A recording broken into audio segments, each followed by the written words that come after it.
Eu queria destacar que saúde mental está referida ao modo como nós internalizamos a vida, como nós subjetivamos a vida. E por isso mesmo a saúde mental não se restringe ao sujeito, mas diz respeito também à política, referida aqui ao modo que as relações sociais são estabelecidas.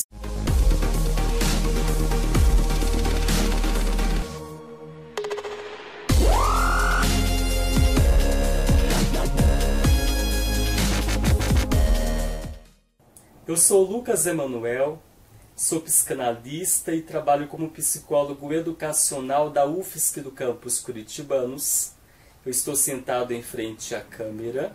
Ao meu lado direito, na parte superior, tem uma samambaia. Atrás de mim tem uma estante com muitos livros. Eu uso óculos, estou vestindo uma camisa preta de gola alta, tenho pele branca, cabelos pretos e curtos. E hoje o vídeo será sobre saúde mental em tempos de pandemia. E nós convidamos vocês para acompanhar esse vídeo. De um modo amplo, a saúde mental pode ser concebida como as possibilidades do sujeito de encaminhar de um modo desejante os seus projetos de vida. E sobretudo nesse tempo de pandemia, em que a morte está se colocando como uma ameaça e um fato, podemos considerar também que a saúde mental esteja referida à possibilidade que o sujeito tem de garantir a sua existência, o que implica em uma multiplicidade de fatores sociais. Estamos submetidos a uma pandemia do coronavírus. Uma partícula mínima, invisível, muito presente com toda a sua onipotência e que pouquíssimo conhecemos. Já são milhares de mortes no mundo inteiro e o Brasil tem liderado a quantidade de casos e de mortes. Há pouco tempo a nossa vida social foi radicalmente transformada em decorrência dessa pandemia. Vieram o isolamento físico, as incertezas, o medo de perder pessoas queridas e o medo de morrer. E a vulnerabilidade social e econômica se intensificaram mais ainda. E esse quadro tende a produzir sofrimento psíquico ou a intensificar o sofrimento que o sujeito já sentia. Portanto, problemas na saúde mental como casos de angústia, depressão ou até mesmo ideações suicidas e o suicídio têm sido muito frequentes.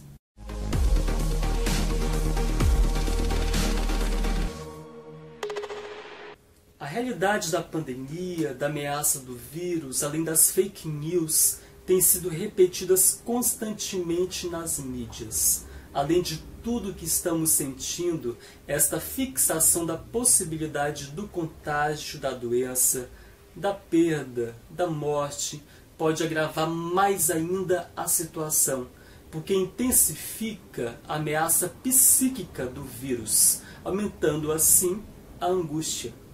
Então é fundamental que nós possamos fazer uma fronteira psíquica entre a pandemia e nós, de modo a não sermos tão afetados pela pandemia, mas também de modo a não cairmos no negacionismo. E ao invés de acompanharmos essa fixação da morte, que é asfixiante, que possamos fazer outras atividades mais respiráveis.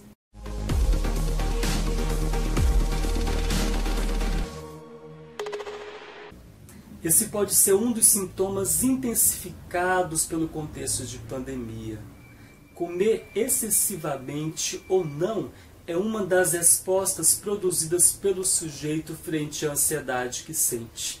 Ou seja, comer demais ou a sua negação está cumprindo uma função psíquica. Nesse sentido, o que é fundamental é a escuta dessa ansiedade. O que será que a ansiedade está revelando? Ou então, o que a comida ou a sua ausência querem manter à distância? E para isso é preciso ter coragem para escutar o que a ansiedade está gritando.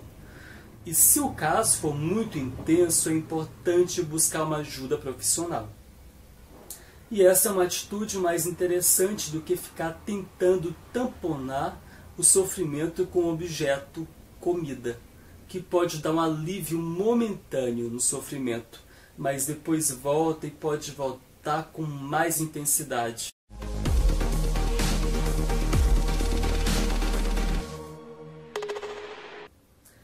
Essa é uma pergunta complexa e facilmente nós podemos cair em um moralismo que indica o que é normal e o que é anormal.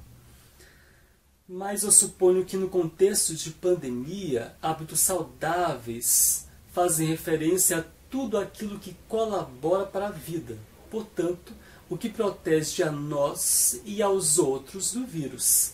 Manter o distanciamento físico, se possível, usar máscaras, fazer higienização, fazer atividades físicas, cuidar de nós mesmos, cuidar da nossa casa interior. E para além da pandemia, eu suponho que hábitos saudáveis são aqueles que reafirmam a vida em tudo que ela concerne, ou seja, experiências que possam tornar a nossa vida mais vasta, de modo que a vida seja menos determinada, seja pelo sofrimento psíquico, seja pela opressão social. Assim, quanto mais a vida é determinada, restrita, fixada, mais empobrecida ela é. Nesse sentido, a arte é uma janela que se abre, é uma via fundamental para que possamos vislumbrar horizontes e manter a vastidão da vida. E isso pode ser muitíssimo saudável.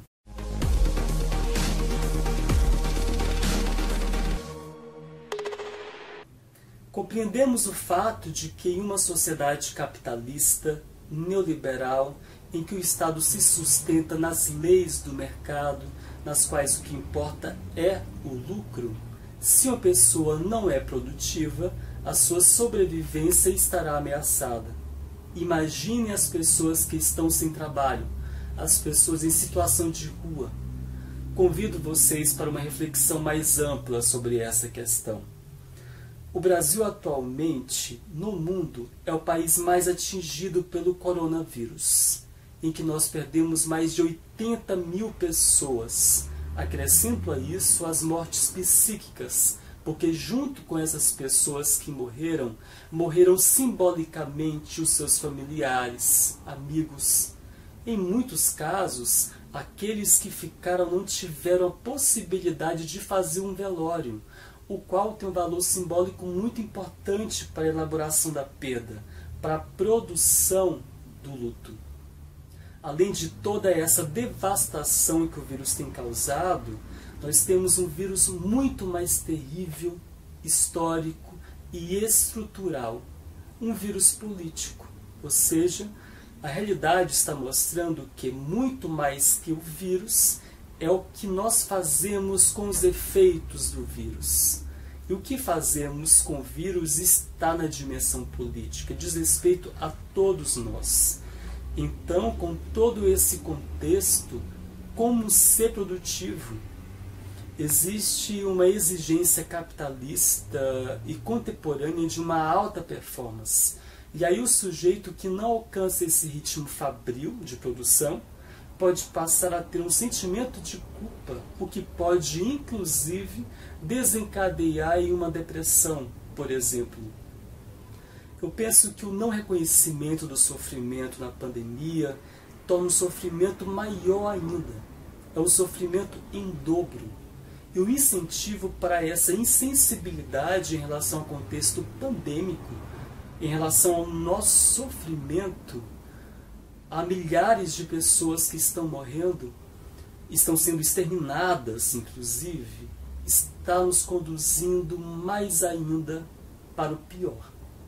Então, em relação a essa questão, como ser produtivo, mesmo preocupado com os efeitos da pandemia, eu acho mais ético responder com outra pergunta. Por que não reconhecermos e acolhermos o nosso sofrimento de modo a inventarmos formas mais sustentáveis de vida.